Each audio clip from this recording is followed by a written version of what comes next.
गुरुदेव के चरणों में कोटि कोटि प्रणाम, गुरु शक्तियों के चरणों में कोटि कोटि प्रणाम। लास्ट वीडियो में हमने अष्ट सिद्धियों को डिकोड किया था। आज हम हनुमान जी की जो 9 निधियां हैं उनको डिकोड करेंगे। 9 निधि मतलब बेसिकली कि ट्रेजर्स, खजाने हम जिसको बोल सकते हैं। तो खजाने मतलब हमें हमेशा लगता है कि निधि मतलब खजाना मतलब धन मतलब मनी, बट ये 9 निधि मतलब हम कह सकते हैं कि यूनिवर्स की पॉजिटिव 9 एनर्जीज कौन सी हैं जो हमें हेल्प करती हैं ये ज़िंदगी जीने के लिए। अगर भगवान ने हमें इस दुनिया में लाया है तो उसके लिए उन्होंने बहुत सारे एक्स्ट्रा पावर्स भी दिए हैं। सिर्फ हमें रियलाइज़ करने की देर है कि हमें उन पावर्स को कैसे यूज़ करना है या हम उन पावर्स को कैसे पा सकते हैं। तो 9 निधियों की जब हम बात करते हैं तो it is not only wealth. जूने ज़माने से हम रिलेट करें तो जूने ज़माने में खजाने होते थे, रत्न होते थे, मोती होते थे, तो ये धन संपदा बेसिकली। पर आज के ज़माने से हम रिलेट करें तो क्या हम एक रूम भर के खजाना रख सकते हैं क्या? नहीं, इनकम टैक्स की रेट बढ़ जाएगी। It is not allowed only.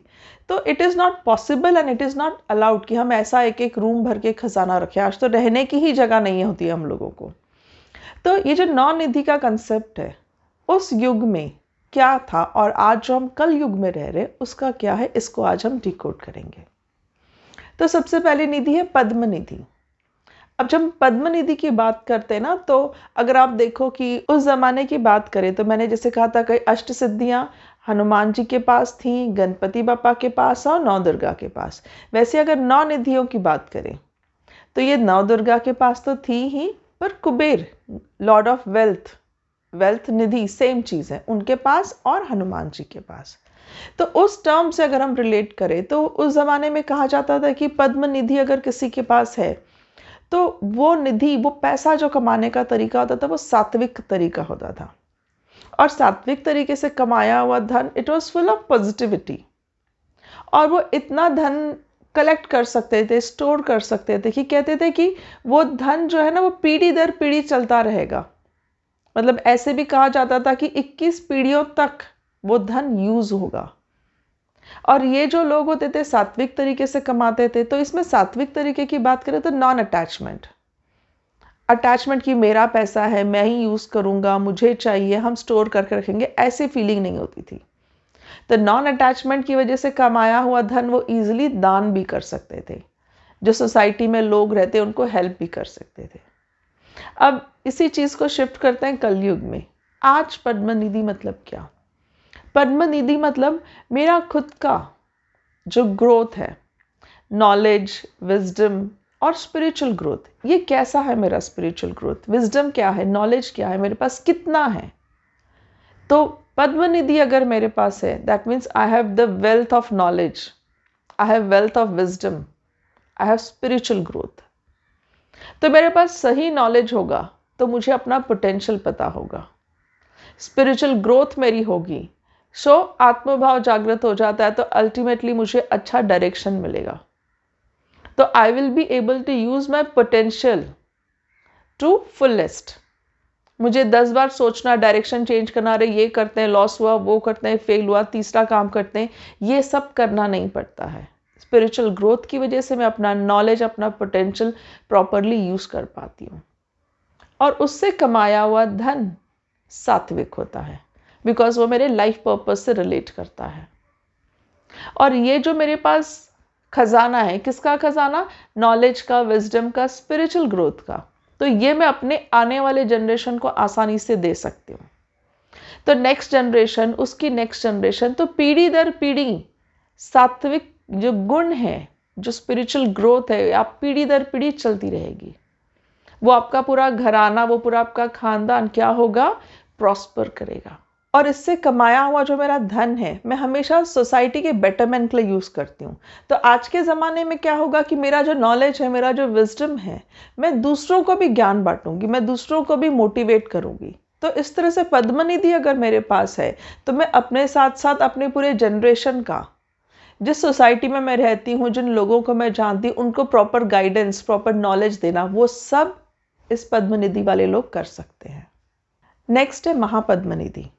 अब महापद्म निधि, ये जैसे नेम डिसाइड करता है कि पद्म निधि जैसा ही है, तो इससे भी कमाया हुआ जो धन है, अगर हम इस कलयुग के पहले वाले युगों की बात करें तो इसमें भी कमाया हुआ धन काफ़ी जनरेशन तक चलता है। पर पद्म निधि वाले जन कैसे पीढ़ी दर पीढ़ी चलता ही रहता है, पर ये धन ना सिर्फ 7 पीढ़ियों तक चलता है। ये जो धन है ये भी सात्विक तरीका, तो जैसे पद्म निधि में क्या था सात्विक तरीका, नॉन अटैचमेंट, इसमें क्या है सात्विक तरीका, सेटिस्फैक्शन। इन लोगों के पास बहुत पीस, शांति, सेटिस्फैक्शन होता है और इसलिए इन पे माँ सरस्वती की कृपा बहुत होती है। तो महापद्म निधि वाले लोग में ज्ञान बहुत होता है, नॉलेज, विजडम बहुत होता है, पर स्पिरिचुअल ग्रोथ इनकी नहीं होती और इसी वजह से थोड़ा सा, जैसे पद्म निधि में 100% सात्विक गुण था, महापद्म निधि में थोड़ा सा राजसिक गुण आ जाता है और राजसिक गुण की वजह से ये जो उनकी कमाई हुई धन संपत्ति है, बेसिकली इसमें we are talking about knowledge और मटेरियल, कितने मटेरियलिस्टिक चीज़ें हमने इकट्ठा की हैं सांसारिक दुनिया में रहने के लिए। तो ये सारी चीज़ें जो है ना पीढ़ी दर पीढ़ी नहीं चलती, 7 पीढ़ियों तक हम उसको यूज़ कर सकते हैं और उनका कमाया हुआ ज्ञान जो है माँ सरस्वती की कृपा 7 पीढ़ियों तक उनके साथ रहती है, पर इनका स्पिरिचुअल ग्रोथ नहीं होता। ये लोग सांसारिक ऐश्वर्य, सुख, धन संपदा ये सब बहुत अच्छे से भोग सकते हैं 7 जन्मों तक। और ये लोग जो दान करते हैं मोस्टली ये लोग धार्मिक कार्यों के लिए दान करते हैं, मंदिरों के लिए, पूजा पाठ के लिए, ऋषि मुनियों के लिए, इन लोगों के लिए इनका दान ज़्यादा होता है। नेक्स्ट है नील निधि। अब नील निधि की अगर बात करें तो जूने ज़माने में नील निधि रिप्रेजेंट करती थी कि सात्विक गुण तो इसमें होते ही थे, राजसिक गुण थोड़े से और ज़्यादा हो जाते थे। ये बेसिकली बिजनेस करते थे, बिजनेस से कमाया हुआ धन जो होता था ये सोशल सर्विस ज़्यादा नहीं करते थे, दान पुण्य कर लेते थे। अब आज के ज़माने में अगर हम बात करें तो ये निधि वाले लोग, इनका मेन पर्पस होता है सेल्फ केयर, मतलब फिजिकल एंड मेंटल वेलबींग, हम फिजिकली स्ट्रांग रहे, मेंटली फिट रहे, किसी भी चैलेंजेस को फेस करने के लिए इनका मेन पर्पस होता है। और राजसिक गुण की वजह से ये जो निधि है ये 7 पीढ़ियों तक नहीं चलेगी, ये और कम हो जाती कि 3 जनरेशन तक हम किसी को भी इंस्पायर कर सकते हैं फिजिकली फिट रहने के लिए, मेंटली हम स्टेबल रहने के लिए। तो ये जो मेंटल स्टेबिलिटी है, बैलेंस है, प्रॉपर बैलेंस मेंटेन करना ये नील निधि वाले लोग कर सकते हैं।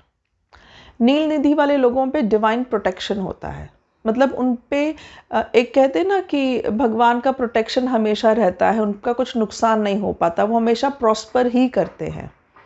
और ये प्रोस्पैरिटी जो है जिसकी वजह से वो मतलब 3 जनरेशन तक ही ये प्रोस्पैरिटी या प्रोटेक्शन काम आता है उनका।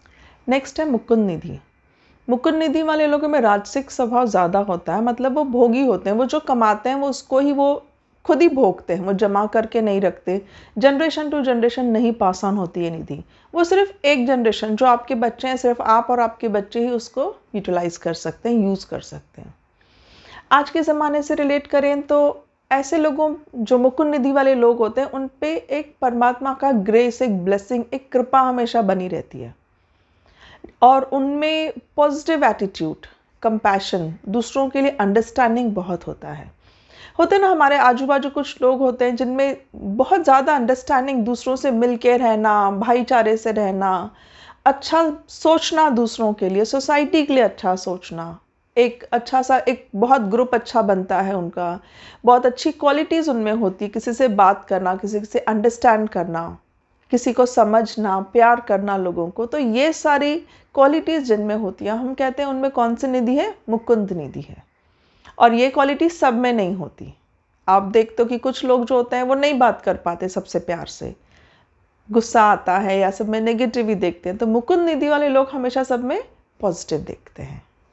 नेक्स्ट निधि है नंद निधि, या तो इसे कुंद निधि भी कहते हैं। अब ये जो निधि है इसको कमाने का तरीका अगर हम जूने ज़माने की बात करें तो राजसिक और थोड़ा सा तामसिक गुण इसमें आ जाता है। ये निधि जो कमाते हैं ये खुद के लिए यूज़ करते हैं, कोई जनरेशन इसकी उस निधि का यूज़ नहीं कर पाती।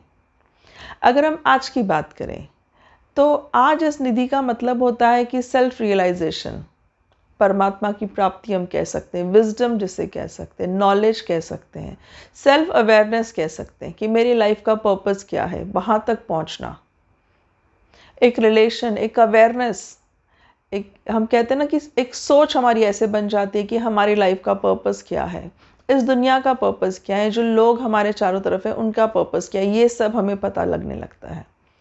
तो ये जो सेल्फ अवेयरनेस है, इल्यूमिनेशन मतलब परमात्मा की प्राप्ति हमें होती है। तो ये जो निधि है ये बहुत इम्पॉर्टेंट है, पर इस निधि को हम अपनी जनरेशन को पास ऑन नहीं कर सकते। मैंने अगर सेल्फ रियलाइजेशन किया है, परमात्मा की प्राप्ति की है, परमात्मा से कनेक्टिविटी मेरी हो गई है, तो मेरे जनरेशन्स को नहीं होगी, वो उनकी जर्नी है। तो जैसे मेरी जर्नी अपनी थी, उनकी खुद की अवेयरनेस की जर्नी, उनकी सेल्फ रियलाइजेशन की जर्नी उनको खुद करनी पड़ेगी। इसलिए इस निधि को हम अगले जनरेशन को नहीं पास ऑन कर सकते। नेक्स्ट है मकर निधि। मकर मतलब क्रोकोडाइल। तो क्रोकोडाइल जैसे आप इमेजिन करते हो तो हमेशा आप अटैक ही इमेजिन करते हो, कभी पीसफुली शांत से सोया है यहाँ वहाँ देख रहे, ऐसे हम कभी इमेजिनेशन में हमें नहीं आता। तो ये निधि वाले जो लोग होते हैं इनमें तामसिक गुण ज़्यादा होता है, सो हमेशा ये अटैकिंग वाले लोग होते हैं। परमात्मा की कृपा से इनको हमेशा विक्ट्री मिलती है इन निधि वालों को। अगर जब भी लड़ाई होती है, केस हुआ या कुछ भी, जुने ज़माने में तो लड़ाई होती थी, आजकल लड़ाई मतलब कोर्ट केस हो गया या किसी के साथ डिस्कशन कुछ हो गया, तो ये निधि वालों को विक्ट्री मिलती है। जैसे इसके पहले वाली जो नंद निधि थी उनको लॉन्ग लाइफ और सक्सेस मिलता है, तो इस निधि वालों को क्या मिलता है? जीत मिलती है, विक्ट्री मिलती है। अब आज की अगर हम बात करें तो क्रोकोडाइल कैसे है? एक क्रिएटिव एनिमल हम कह सकते हैं। क्रिएटिव कैसे? क्योंकि वो थोड़ा सा फिश जैसे दिखता है, थोड़ा सा एनिमल जैसे दिखता है, जैसे जॉज उसके हैं वो एनिमल जैसे हैं, टेल वगैरह है जो फिश के जैसे है, वो पानी में भी रहता है और बाहर भी रहता है। तो इसलिए ये क्रिएटिविटी हम बोल सकते हैं, नेचर की क्रिएटिविटी है कि उसने फिश जैसा भी बनाया, थोड़ा सा उसमें एनिमल जैसा, थोड़ा सा डायनासोर जैसे दिखता है, थोड़ा सा लिजर्ड जैसे दिखता है, तो बहुत क्रिएटिविटी है क्रोकोडाइल में। तो इस निधि वाले लोग, मकर निधि वाले लोग बहुत क्रिएटिव होते हैं, नया नया सॉल्यूशन लाते हैं, नए नए innovations, problem solving, fresh ideas. जैसे हम देखते हैं ना कि हर कोई, जैसे इसके पहले वाली निधि मैंने कहा था कि वो बहुत अच्छे से मिलनसार होते हैं, प्यार से रहते हैं, ग्रुप अच्छा होता है, उनके दोस्त अच्छे होते हैं। पर इस मकर निधि वाले लोग कैसे होते हैं? क्रिएटिव होते हैं, न्यू आइडियाज़, कुछ नया करना, अच्छा करना, अलग हट के सोचना, इनकी सोच अलग होती है। तो ये निधि, ये क्वालिटी जिनके पास होती है, हम कहते हैं उनके पास कौन सी निधि है? मकर निधि। नेक्स्ट निधि है कच्छप निधि, मतलब टॉर्टॉइस। अब कच्छप निधि वाले लोग जो होते हैं ना वो पूरे तामसिक गुण वाले होते हैं। टॉर्टॉइस कैसे अपने हाथ पांव अंदर छुपा लेता है, ऐसे कहते हैं कि ये निधि वाले लोग अपना धन संपत्ति से छुपा के रखते हैं, न खुद भोगते हैं न दूसरों को भोगने देते हैं। अब आज के रेफरेंस में अगर हम देखें तो कच्छप, टॉर्टॉइस, ये स्टेबिलिटी को रिप्रेजेंट करता है, पेशेंस को रिप्रेजेंट करता है। तो ऐसे लोगों की क्वालिटी जब कोई नेगेटिव सिचुएशन आती है ना तब हमें देखने को मिलती है। जैसे कुछ नेगेटिव सिचुएशन हो गया, कुछ गड़बड़ी हो गई, आसपास कुछ ऐसी सिचुएशन आ गई कि आप झेल नहीं पा रहे हो, टेंशन, ऐसे कुछ सिचुएशन आ जाती है, तो उस वक्त ये पेशेंसली काम लेते हैं, स्टेबल रहते हैं। टॉर्टॉइस कैसे, जैसे हमने हेयर एंड टॉर्टॉइस का वो भी सुना था, रेस जब वो करता है तो धीरे धीरे पेशेंटली अपना स्लो एंड स्टेडी जा रहा है, पर उसने रेस जीत ली। तो वहां से भी हमें टॉर्टॉइस की क्वालिटी पता चलती है कि वो हड़बड़ी नहीं करते, किसी भी काम में शांत रहते हैं, उन्हें सक्सेस ज़रूर मिलता है, और वो नेगेटिव सिचुएशंस में दूसरों पे रिलाई नहीं करते। उनके पास अंदर अपनी जो क्वालिटीज, जैसे कहा ना कि टॉर्टॉइस के पास ना क्लॉज है ना दांत है उसके पास, पर जब डेंजरस सिचुएशन आती है तो वो अपने शेल को यूज़ करता है अपने को प्रोटेक्ट करने के लिए। तब तक किसी को नहीं पता कि उसके शेल का भी कोई पर्पस है। तो ऐसे ही ये लोग अपने इनर क्वालिटीज़, इनर स्ट्रेंथ क्या है वो डिस्कवर करते हैं धीरे धीरे। जब भी नेगेटिव सिचुएशन आती है वो दूसरों पे रिलाई नहीं करते, खुद पे रिलाई करते हैं और अपने क्वालिटीज़ यूज़ करके, अपना पॉजिटिव एटीट्यूड यूज़ करके उसमें से बाहर आते हैं। तो it represent stability and patience like a tortoise, they are never attacking. Then next है शंख निधि। शंख निधि मतलब जैसे हम भगवान की पूजा वगैरह करते हैं, आरती करते हैं, तो हम शंख ब्लो करते हैं, तो इतनी उसकी आवाज़ इतनी सुंदर होती है, इतनी पॉजिटिव वाइब्रेशंस होते हैं उसमें कि हमारे चारों तरफ की नेगेटिविटी को वो ख़त्म कर देती है। पर शंख जैसे एम्प्टी होता है, जब हम ब्लो करेंगे, एक नॉर्मली हम फूंक ही मारते हैं, पर ब्लो करते हैं तब उसके जो आउटपुट होता है वो कितना पॉजिटिव होता है। वैसे ही इस निधि वाले लोग जो होते हैं, अब जैसे जुने ज़माने में बात करें तो उस निधि वाले लोगों का अपने बच्चों को भी वो कुछ नहीं दे पाते, दे आर एम्प्टी।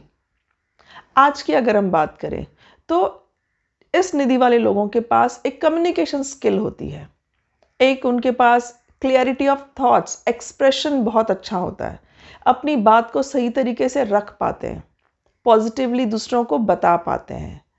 एक कहते हैं ना कि किसी किसी को दिल की बात कहना नहीं आता, किसी किसी को समझाना नहीं आता। तो अगर आपके पास शंख निधि है तो आप अपनी मन की बात दूसरों को कन्विंस कर पाते हो, दूसरों को क्लियरली बता पाते हो, कम्युनिकेशन आपका बहुत अच्छा हो जाता है, जिसकी वजह से आपके रिलेशनशिप्स बहुत अच्छे होते हैं।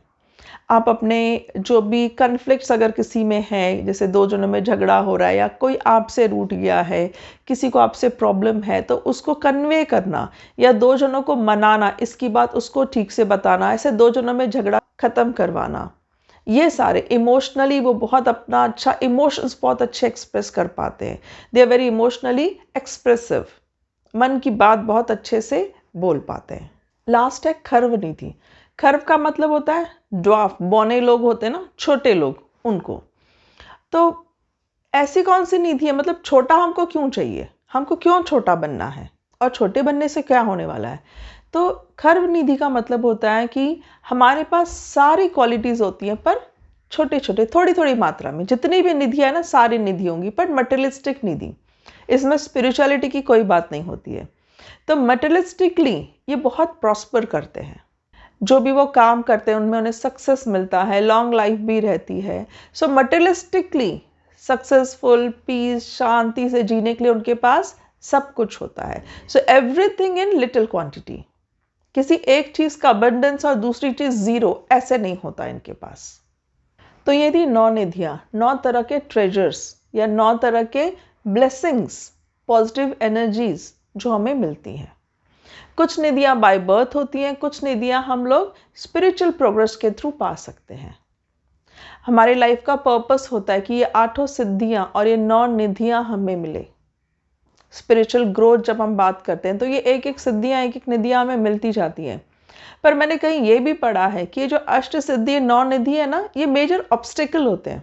ऑब्स्टिकल मतलब हम इन सिद्धियों और निधियों में इतने इन्वॉल्व हो जाते हैं, ईजी नहीं है मटेरियलिस्टिक हर चीज पा लेने के बाद उसको छोड़ के मोक्ष की प्राप्ति करना, उन सब से डिअटैच्ड होके परमात्मा के लिए, परमात्मा से कनेक्ट होने के लिए सोचना, उनके लिए अपना टाइम देना।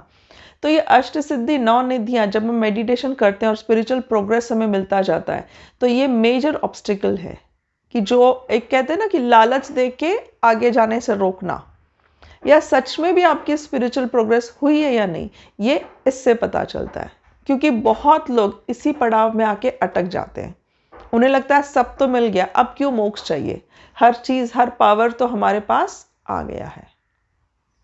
तो गुरुचरणों में यही प्रार्थना है कि जो भी मेडिटेशन करते हैं वो अपने आप को एनालाइज कर सकते हैं कि कितनी सिद्धियां, कितनी निधियां उन्हें मिल चुकी हैं, और सारी सिद्धियां, सारी निधियां मिलने के बाद वो स्टॉप नहीं करना है, आगे परमात्मा से कनेक्ट होना, मोक्ष, परम शांति, पीस, इटर्नल पीस, ये मेन पर्पस होना चाहिए लाइफ का।